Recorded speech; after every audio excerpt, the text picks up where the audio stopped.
नमस्कार, मी जीवन तानाजी निकम, राहणार महागाव, तालुका गडिंग्लज, जिल्हा कोल्हापूर। तुम्ही माझ्या प्लॉटमध्ये आले आहात। ह्याच्या अगोदर 6 महिन्यापूर्वी मी हाच व्हिडिओ शेअर केला होता। त्यावेळी तुम्हाला हाच 838032चं बेणं तुम्हाला दाखवलं होतं मी, आणि आज ही तोडणीसाठी आलेलं आहे। जवळपास 1 वर्ष झालेलं आहे बेण्याला। तुम्ही त्यावेळी तुम्हाला 16, 17, 14, 15च्या दरम्यान मी फेऱ्या दाखवल्या होत्या। आज इथं ह्याच फेऱ्या 30-32 फेऱ्यापर्यंत इथं पूर्ण गेलेल्या आहेत।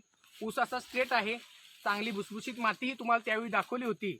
आणि त्याच पद्धतीनं आजही ह्याच पद्धतीनं अशा फेऱ्या तुम्ही बघू शकताय। एक वित्तेच्या वरती ह्या फेऱ्या झालेल्या आहेत। आणि मी हा प्रोडक्ट्स तुम्हाला लास्ट टाइम मी तुम्हाला दाखवलं होतं, कंपनीच्या माध्यमातून हे प्रोडक्ट्स मी वापरलं आणि आज 1 वर्ष कंप्लीट झालेलं आहे। त्या पद्धतीने ऊसाची चांगली जाडी आणि लांबी सुद्धा झालेली आहे आणि जवळपास 1 गुंठ्याला 1.5 टनाच्या वरती ऊस जाईल याची मला खात्री आहे। तुम्ही या परिसरामध्ये इकडं बघू शकताय। हा एवढासाच ऊस लावणीला तोडलेला आहे। 1 गुंठ्यापेक्षा कमी क्षेत्रामध्ये हा तोडलेला आहे। जवळपास 1 टन 1200-1300 किलोपर्यंत हा ऊस गेलेला आहे आणि याची पूर्ण मला हमी